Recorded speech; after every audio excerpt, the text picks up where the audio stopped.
You bend to tie your shoes, and your back tightens like it's bracing for something. You lean over the sink, and it catches again a small pull that makes you freeze mid-breath. Even reaching for the kettle feels like a risk some mornings. So you start moving carefully.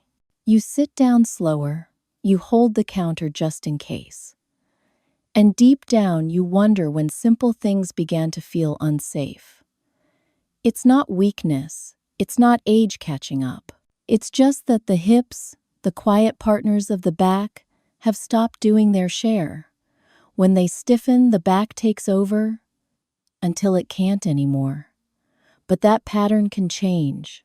In this video, we'll retrain the hinge, the small movement that lets your hips carry the load again. You'll feel how one simple habit done for minutes a day can take the pressure off your spine and give you that easy, pain-free bend back. According to the Mayo Clinic, restoring hip motion alone can reduce back strain by more than half. So stay with me. We'll wake that movement up gently, safely right at home and help your back finally rest again. There's a moment right before you bend, a tiny pause like your body is asking for permission. That hesitation is the body's memory of pain, the echo of the time it hurt last. Margaret, 62, told me she used to feel it every morning. She'd drop something in the kitchen and just stare at it. Not because she couldn't reach it, but because she didn't trust what might happen next. It's silly, she said, how one small move can scare you like that. But that fear is not weakness. It's the body protecting itself, holding tension the way a child holds its breath under cold water. And when that pattern repeats, the hips stop helping. They lock, they freeze, and the back steps in like an overworked friend who never gets to rest. Have you felt that pause before standing up? That small calculation your body makes before moving? That's the signal we're going to fix together. Not with heavy training, but with clarity, teaching your hips and back to trust each other again. Because when movement feels safe, the body stops guarding. And when the body stops guarding, it starts healing. So as we go on, I'll show you what's really happening inside. Why the back takes over, how the hips can relearn their rhythm, and how a few gentle minutes a day can quiet that old reflex for good. Most people think back pain begins in the spine, but science keeps showing it often begins just a few inches lower. Harvard Health calls it the hidden hinge problem. When the hips stiffen, every bend, every lift shifts upward. The spine tries to do the hips' job, and the muscles along your back tighten like ropes, trying to hold you steady. Mayo Clinic found that over half of lower back strain after 50 comes from reduced hip mobility, not from injury or weakness, just from years of sitting, driving, or standing still. You can imagine what that means. Every time you sit for hours, the hips quietly forget their role. Like loyal workers sent home early, they stop showing up. And your back, poor thing, never gets a break. The result isn't just pain. It's a slow loss of rhythm. Your body no longer moves as one. Each part acts alone, guessing, guarding, overcorrecting. But here's the hopeful part. The nervous system can relearn that coordination faster than muscles build strength. Studies from Tufts show that gentle mobility practice rewires timing within 2 weeks. So it's not about working harder, it's about reminding the body of its sequence. First the hips, then the spine. That's the rhythm will help you feel again. Because the body remembers patterns. It just needs a clear signal and a little trust. If you could see inside your body as you bend, you'd notice something strange. The hips, once smooth and alive, start to move like stone.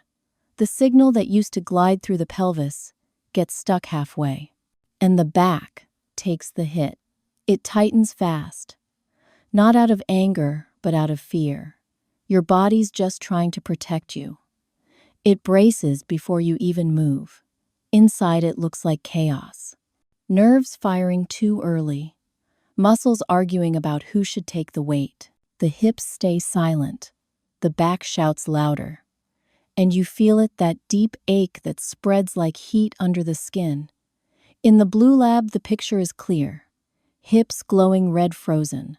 The spine pulsing bright, overworking.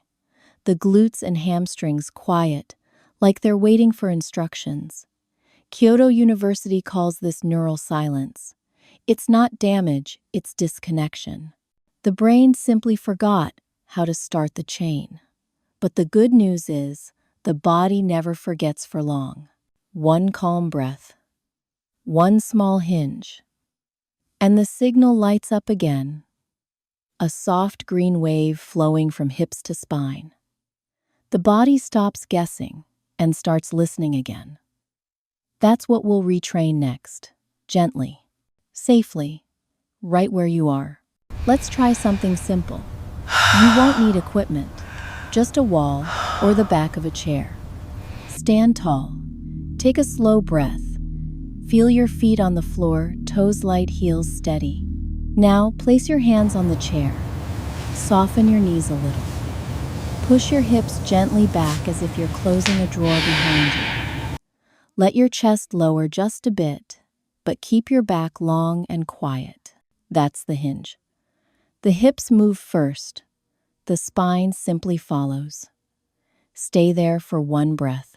Notice how the back muscles feel calmer, how the weight shifts toward your hips.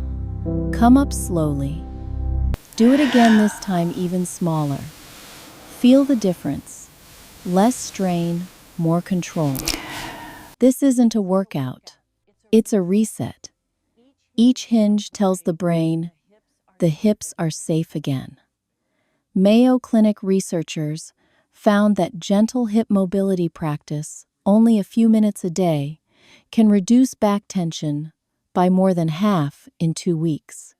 If you'd like, add the wall version. Stand 6 inches away.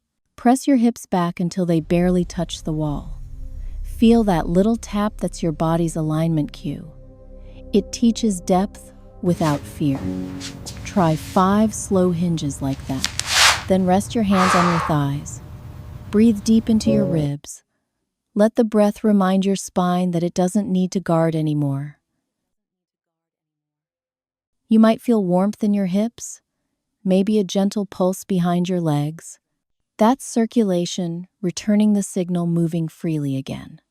Remember, it's not about doing more. It's about moving better. When the hips lead, the back finally rests. How did that feel? Did your movement soften a little, or your breath deepen? Share below, tell me what changed first for you. You bend again, the same motion as before. But this time something's different. No tightness, no sharp pull. Just movement. Steady, quiet, simple. You tie your shoes, you reach for the kettle. You stand tall without thinking about it. The body remembers. It just needed to feel safe again. The hips glow green now, alive and responsive. The back stays calm, almost resting. Breath moves freely through every layer. Mayo Clinic calls this neuromuscular confidence. The moment when control returns faster than strength. And once it appears, the fear begins to fade. You didn't fix your back. You reminded it who's supposed to help. The hips lead, the spine follows. A small partnership rebuilt. Quiet, powerful human. Take a moment. Feel that balance spreading through your body.